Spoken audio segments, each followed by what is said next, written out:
Despite his outspoken critics, FDR knew the economy had improved, but not as much as he'd hoped for. And so he launched, with the help of his humanitarian wife Eleanor, the Second New Deal.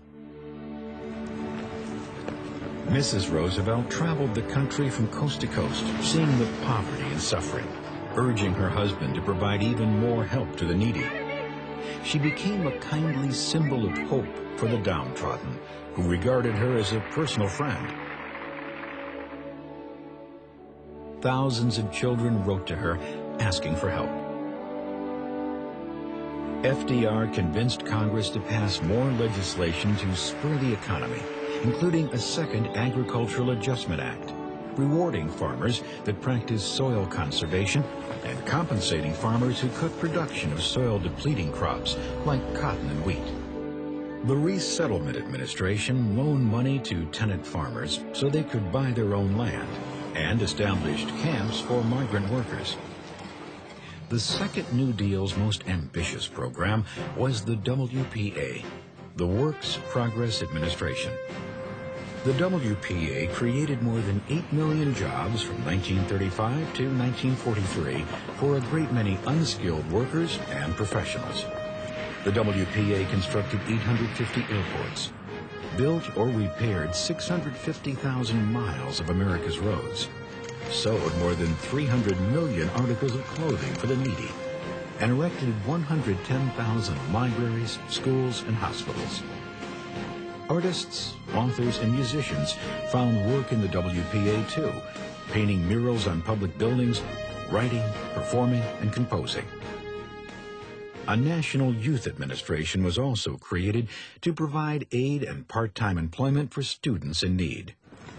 The Second New Deal also helped reform labor laws with the passage of the Wagner Act, which supported workers' rights to form unions, and the establishment of the National Labor Relations Board to prevent unfair labor practices.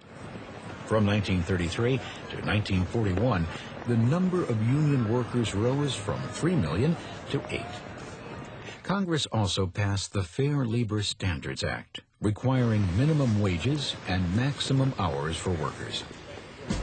Despite the administration's pro-labor policies, strikes were prevalent and often led to violence. On Memorial Day 1937, 10 people lost their lives at the Republic Steel strike in Chicago.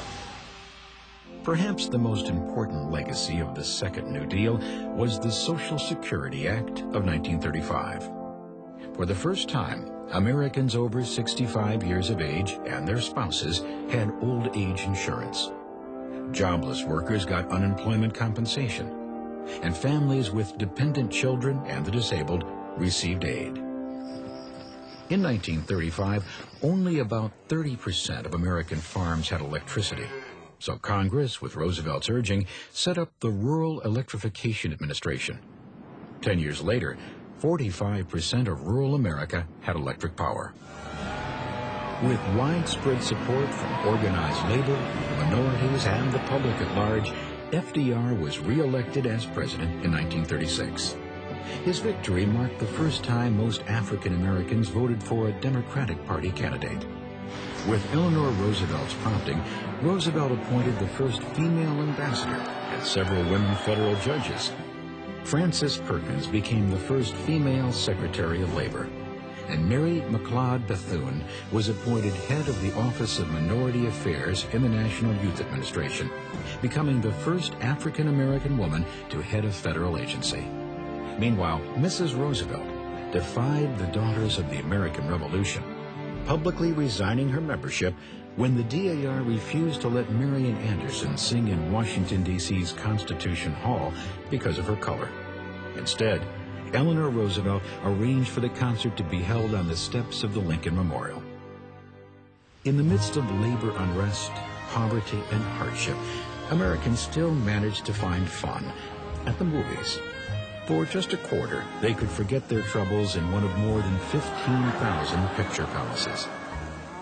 Radio, too, entertained a weary America. Practically every home had a radio, and families gathered to laugh at Burns and Allen and thrill to the drama of Orson Welles' Mercury Theater on the Air. By 1939, the nation seemed to be on the road to economic recovery, and Congress cut back on the New Deal unemployment programs, since it had gone deeply into debt, providing jobs and aid to Americans. The economy started to improve, but the Republican Party blocked any further relief efforts. Meanwhile, FDR and America, despite wishing to remain neutral, began to realize that war was inevitable in Europe, and very soon it became a reality. Ironically, when America finally entered World War II, her massive investment in manufacturing guns, airplanes, tanks, and ships would finally lift the country out of the Great Depression.